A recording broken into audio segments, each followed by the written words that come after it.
Welcome back to my Monstera Deliciosa series. Please pardon the the dogs. Nakatatlong episodes na tayo ng Monstera Deliciosa Frequently Asked Questions series ko. So this is the 4th installment and we're going to start talking about the care. So on this episode, we're gonna talk about Monstera Deliciosa care, the things that they don't usually tell you. So, di ba, parang pag nag-google ka ng how to take care of Monstera Deliciosa, madami na dyan. Madami ng vlog. They will tell you, not to overwater it, put it in, bright and direct light, huwag mo siyang sunugin, ganun. Today, I'm gonna share, and in the next few episodes, I'm going to share the tips na yung hindi naman natin masyadong nababasa. Yung mga na-discover ko on my own by researching and while taking care of the plant. Kasi side by side yan yung kunwari, ganito siya nag-respond sa care mo, tapos nabasa mo, kaya pala ganun siya, kasi ganito siyang lumaki.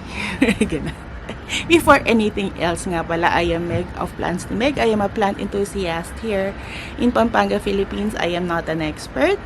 I am not a professional horticulturist or anything. It is not my profession, but it's my hobby. And I just had the chance to take care of this particular species for the past few years. So I'm just sharing my experiences of how I took care of it and the things that I learned about it. So yun, the things that you don't usually hear about taking care of the Monstera Deliciosa.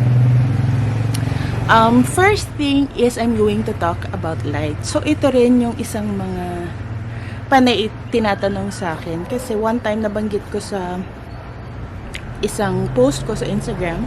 I'm on Instagram at plants_ni_meg. Nabanggit ko na this particular Monstera Deliciosa is in full sun, almost full sun, so it get direct light from around siguro 9 a.m. hanggang mga 3 p.m. And then yung morning and afternoon, it still gets bright light pero medyo filtered na. Pero imagine, yung midday sun, it can take midday sun. So maraming naloka. 'Di ba kasi nga when you Google or when you buy plants, they always tell you, indoor plant yan, huwag nyo pong paarawan yan, ha, ganyan. Indoor plant. So, madaming naluka na, bakit gano'n? Tapos, hindi nasusunog yung variegation, kahit na dindirect sun mo siya, Meg, baliw ka ba? So, let's talk about light. I think the most important thing when you try to learn about the care of a plant, whether Monstera Deliciosa or a different species, is to learn about them. Saan ba sila galing? Paano sila nabubuhay in the wild? Pag inadapt mo siya, dinala mo sa bahay mo, hindi siya masyadong masyashock. Kasi, kunwari ang isda, is a very basic thing. A fish, if you take it out of its natural habitat, which is water, whether fresh water or maybe salt water, tas nilagay mo siya sa lupa, you take a fish out of water and put it on land, what's gonna happen? It's gonna die. It's not meant to be there. It's the same with plants. So, Monstera Deliciosa, let's talk about it. It's a species that originates from Mexico and, bandang Central America, and it's from the rainforest. So, mag-google ako ng mga images ng rainforests of Mexico. Can you imagine? So, I want you to imagine ano yung itsura sa rainforest? Ano yung feeling? Ano ba yung mga movies na gumamit ng mga ganong scene? Ano nga ba? Comment down below. Just imagine, pag nasa forest ka, maraming puno, definitely. Tapos, yung canopies ng trees, malalawak. Tapos, pag tumapak ka, maririnig mo yung mga leaves na nagka-crunch. Kasi, saan ba pupunta yung mga nahulog na leaves, diba? It is forest floor. Minsan, may matatapakan kang gerbax, gano'n. So, may mga decomposing matter, may mga,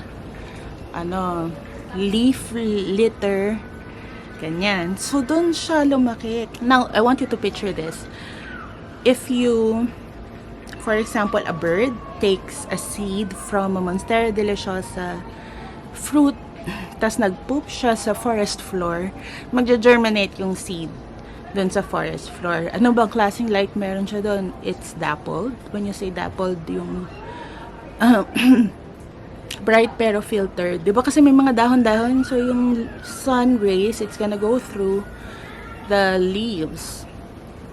That's the kind of light that it gets. So magsa-start siya as a baby. And then it's going to start to crawl until it finds a host. So pag nakakita siya ng tree, akyat na yan. Usually, pag umakyat na siya, especially the smaller form, what they used to call Borsigiana, pag nag-climb na yan, dun siya magsa-start mag-mature yung leaves niya. So, dun nalalaki yung leaves, dun na magsa-start magkaroon ng fenestration. Si larger form, minsan, kahit hindi mo na siya paakyatin, nagmamature naman yung leaves niya. Tapos, habang umaakyat siya, lumalaki yung leaves niya. Dumadami yung holes niya. One theory is, kaya nagkakaroon ng fenestration yung Monstera deliciosa kasi yun yung pag-adapt niya sa winds. Kasi diba pag akyat na siya sa tree, mas exposed na siya dun sa malalakas na hangin kaysa dun nakatago pa siya dati sa ilalim, diba? So kapag exposed na siya sa sobrang lakas na hangin, nag-adapt siya by nagpunit na siya ng sarili niya para hindi na lang siya mabali. So may holes, and that's a theory of the holes and the splits. Yun, tapos lumalaki na yung leaves niya. So, how does this translate sa pag-aalaga natin sa Monstera deliciosa? Today, let's talk about light muna. So, like I mentioned, maraming nagulat na naka-full sun itong si Monstera deliciosa Thai constellation ko. Lahat ba ng Monstera deliciosa ko naka-full sun? No. Lahat ba sila nakakakuha ng direct light? Most of them. At least morning sun. Meron ba akong Monstera deliciosa na naka-shade? Yes, pero bright light. So, iba-iba, oh. Napansin niyo, iba-iba naman. Ganon din naman sila in nature. As they mature, as they grow, nag-iiba din yung light nila. Nag-iiba din yung nakukuha nilang light, tas nag-adapt sila doon. So, what I'm trying to say is, actually, kaya nila eventually mag-direct sun. So, diba, yun nga, laging sinasabi sa atin na huwag mong paarawan yan, you should give it indirect light and everything. That's true, that's safe. But if you really want to make it grow bigger, actually, you just give it more light. So, here are 3 important things that I want to share to you. Number 1, if you decide to give it more light, make sure to transition it. That is actually why it's important to know kung ano yung condition niya dun sa pinagbilhan mo, say sa nursery, sa farm, or kung ano yan, resold lang. Ask the seller, saan niyo po nakuha, anong condition nung saan nakalagay sa garden, yung mga ganong bagay, kasi makakatulong yun sa'yo na hindi siya masyashock pag inuwi mo siya sa bahay. So, number 1, it's very, very important that you transition it. For example, ito nga, when I got ito sa baby, super liit lang yan. Maliit pa sa palm ko. Nilagay ko siya under a tree na bandang east side. So, nakakakuha siya ng dappled morning sun. And then later, habang lumalaki siya, minamove ko din siya na nakakakuha siya ng direct sun na gentle lang. Tapos, kaka-move. Eventually, nailagay ko na siya dun sa part na nakakuha hanggang 11 a.m. Tapos, hanggang noon, kaya na niya. Tapos, later on, hanggang mag-set na yung sun, actually, halos nakakakuha siya ng direct sun kasi wala siyang bubong dun sa area na this guy. And napansin ko, in a matter of a year, from a small baby, ito na yung newest, ito yung second to the newest leaf. So, ganito na siya kalaki. So, what I'm trying to say is, they can take direct sun and they can actually grow bigger, faster, with more light. So that's number 1. Number 2 is balance it. Balance with water. Kasi ang timpla, may timpla when plants make food, parang din tayo, kunwari nagtimpla ka ng kape, dinagdagan mo yung tubig, tapos hindi mo dinagdagan yung kape. Hindi balance, di ba? Minsan hindi mo na maiinom. Or dinagdagan mo yung asukal. It's the same thing with plants. If you add more light, make sure to add more water because they have a better ability to produce food with more light. So they're gonna need more water para makagawa sila ng food. So yon, balance. Hindi pwede na yung water na binibigay mo sa kanya indoors, ganun din yung water na binibigay mo sa direct light. It doesn't work that way because they can make more food with more light. They're gonna need more water. Conversely, if you're gonna transition it to less light, you also pull back on the water kasi hindi na nila nagagamit yung water as much as they used to. Yon. So, just 2 things. It's a balance of... I'm gonna elaborate more on watering in the next few episodes. Pero let's talk about light muna. Number 3, whether you want it direct or indirect, I highly suggest though that never put it in low light, not even in medium light if pwede.